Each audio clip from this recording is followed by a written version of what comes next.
start our class with this pledge. I, Kulvinder Kaur, commit to be vigilant and bear in mind at all times the risk to myself and my colleagues from COVID-19. I promise to take all necessary precautions that prevent the spread of this deadly virus. I promise to follow and encourage others to follow the key COVID-appropriate behaviors. To always wear a mask, face cover, especially when in public places. To maintain a minimum distance of 6 feet from others. To wash my hands frequently and thoroughly with soap and water. Together we will win this fight against COVID-19. So we were doing lesson number 1. Introduction to the topographical map. Today we will discuss types of scales which are using in topographical maps. There are 3 ways to represent map scales. Map scales represent करने के 3 ways हैं. First one है representative fraction. RF. In this type of scaling, the numerator represents the distance on the map and the denominator represents distance on the ground. तो representative fraction में क्या होता है, जो न्यूमिनेटर है वो रिप्रेजेंट करता है डिस्टेंस कितना है मैप के ऊपर, एंड जो डिनोमिनेटर फ्रैक्शन का जो डिनोमिनेटर है वो रिप्रेजेंट करेगा distance on the ground. Fraction के ऊपर न्यूमिनेटर और डिनोमिनेटर होता है. जो ऊपर वाला है numerator that represents the distance on the map and denominator represent distance on the ground. The numerator value is always 1 and the numerator and denominator values have the same units. Units can be represented in centimeter, meter, feet, inches, etc. तो क्या है representative fraction में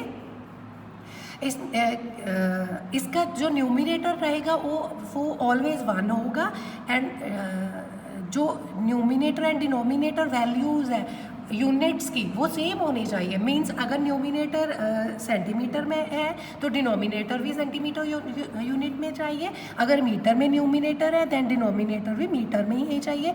अगर feet है तो दोनों numerator and denominator दोनों feet में चाहिए. अगर इंच में है तो दोनों न्यूमिनेटर एंड डिनोमिनेटर दोनों का यूनिट इंच में चाहिए. तो ऑलवेज जो न्यूमिनेटर रहता है वो 1 रहता है. ठीक है. तो RF distance on the map के ऊपर कितना डिस्टेंस है, and distance on the ground denominator distance on the ground के ऊपर कितना डिस्टेंस है. For example 1 centimetre on the map represents 20,000 centimetre on the ground can be represented as. For example अगर 1 centimetre map के ऊपर 20,000 centimetre represent करता है ground का, तो रिप्रेजेंटिंग स्केल कैसे रिप्रेजेंट करेगा. RF is equals to 1 centimetre over 20,000 centimetre. ठीक है. As I told you numerator always 1. ठीक है. 1 ratio 20,000. Here 1 centimeter represents to 20,000. Next, the second type of scale, linear or graphical scale. It is similar to a ruler. Ruler की तरह होता है. This consists of a straight line which is divided into lengths that represents given distance on the earth surface. एक scale की तरह ruler की तरह होता है जो सीधी स्ट्रेट डिस्टेंस को रिप्रेजेंट करता है. It is usually drawn near the lower portion of the map. तो ये जो मैप होता है उसके लोअर पोर्शन में ड्रॉ किया होता है इन द डायग्राम अबव. इस डायग्राम में the linear scale has 5 equal parts. इसके 5 इक्वल पार्ट्स हैं 1, 2, 3, 4 and 5. 5 equal parts. Each part of 1 centimeter represents a distance of 1 kilometer on the ground. तो 1 centimeter map के ऊपर रिप्रेजेंट कर रहा है 1 kilometre on the ground. At the extreme left में आप क्या देखोगे, 1 part is further divided into 2 parts.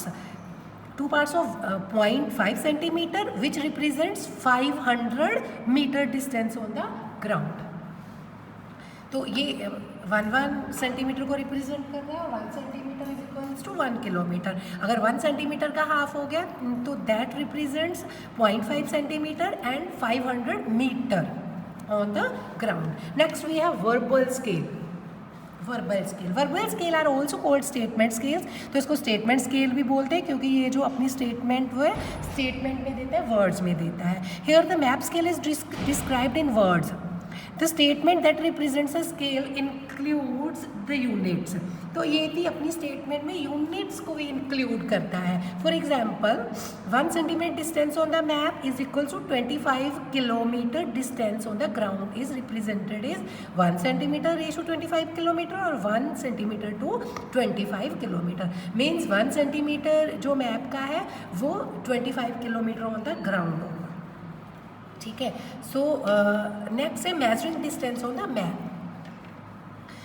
Measuring distance on the map is an important part of map reading. It can be useful while traveling to reach the destination or to search for a location. कह रहे हैं कि map के ऊपर जो distance निकालना है, distance measure करना है, ये बहुत इंपॉर्टेंट है।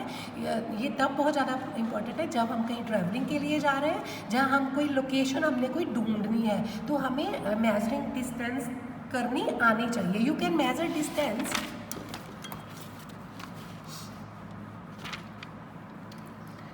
The map along a straight line और अलॉन्ग कर्व लाइंस। तो आप डिस्टेंस मेजर कर सकते हो मैप के ऊपर सीधी लाइंस में भी, अगर डिस्टेंस कर्व्ड वगैरह में हो तो भी। ठीक है, अलॉन्ग अ स्ट्रेट लाइन, अगर तो डिस्टेंस स्ट्रेट लाइन में है तो कैसे आपने मेजर करना है। A ruler is use to measure distance between any two points on a map. After calculating the distance on the map you can use a map scale to calculate the actual distance on the ground. तो सीधा तो क्या है, सीधी है कि ये point है, एक ये पॉइंट है, इसको आप क्या करोगे, रूलर के साथ मेजर कर लोगे, रूलर रख के मैप के ऊपर कि सपोज 3 सेंटीमीटर है, तो 3 सेंटीमीटर को आप ग्राउंड के ऊपर जो एक्चुअल डिस्टेंस है उसमें कैलकुलेट कर दोगे, कन्वर्ट कर दोगे। ये तो सीधा स्केल मैप के ऊपर स्केल रखा, सीधा तो कोई प्रॉब्लम नहीं है, स्केल रूलर के साथ मेजर किया और जितना आया उसको कन्वर्ट कर लिया आपने ग्राउंड के डिस्टेंस के साथ। ठीक है, ये तो है स्ट्रेट लाइन का। Next we have along curve lines. Curve lines can be railway lines, roads, rivers etcetera. Curve lines कौन सी हो सकती है, रेलवे लाइंस की जो डिस्टेंस फाइंड करना है आपने वो कर्व लाइन में हो सकता है, ऐसे ऐसे घूम जाती है रेलवे लाइंस। रोड्स भी राउंड में ऐसे हो सकती हैं। एंड रिवर्स का आपने डिस्टेंस मेजर करना है। There are 2 method use to measure distance along curve lines. तो कर्व लाइंस का डिस्टेंस निकालने के लिए हमारे पास 2 मेथड्स है। फर्स्ट वन है the divider method. In this method a divider is use as a tool to measure the distance. तो ये है डिवाइडर, जो आपके ज्योमेट्री वर्क स्केल में भी होता है, आपने देखा होगा, वो छोटा होता है बट ये डिस्टेंस जो एक्चुअल में यूज़ होता है वो बड़ा भी होता है, बट आप ये आपका ज्योमेट्री बॉक्स वाला ही है। तो आपने क्या करना है कि सपोज कि वो आपके पास स्ट्रेट नहीं है, कर्व में है पॉइंट्स डिस्टेंस निकालने वाले। तो आपने क्या करना है, तो डिवाइडर के एक पॉइंट को ओपन करके दूसरे स्टार्टिंग पॉइंट और एंड पॉइंट तक ले जाना है, और स्टार्टिंग और एंड पॉइंट में जितना डिस्टेंस है उसको फिर आप रूलर में मेज़र कर लोगे कि ये इतना डिस्टेंस है, और वो रूलर वाले मेज़रमेंट को आप कन्वर्ट कर लोगे ग्राउंड के डिस्टेंस के ऊपर। Next we have a second method to find the distance along curve lines, the twine method. In this method a string is used to measure the distance on the map. तो string use की जाती है, कोई धागा type use किया जाता है। Place the string along the features that you want to measure from one end to the another. Ensure that all bends and curves are followed. Measure the length of the string and using the map scale calculate the actual distance on the ground. तो जो भी आपने distance find करना है उसके ऊपर ऐसे thread रख देना है कर्व में। ठीक है, तो क्या करना है, जितना थ्रेड है आपका, जितने डिस्टेंस में आपने सपोज यहाँ से लेकर यहाँ तक क्या करना है, कोशिश करनी है कि सारे में स्प्रेड हो आपका एक्चुअल लेंथ पता करने के लिए। फिर उसके बाद ये थ्रेड की इस स्ट्रिंग की हम लेंथ फाइंड आउट कर लेंगे किसी भी मेजरमेंट टूल के साथ, स्केल के साथ। ठीक है, फिर उस स्केल के मेजरमेंट को कन्वर्ट कर देंगे डिस्टेंस ऑन द ग्राउंड को। So these were 2 methods to find distance along curve lines. So our content is only up to this much. We'll continue with another chapter in the next class. With this, goodbye to all of you.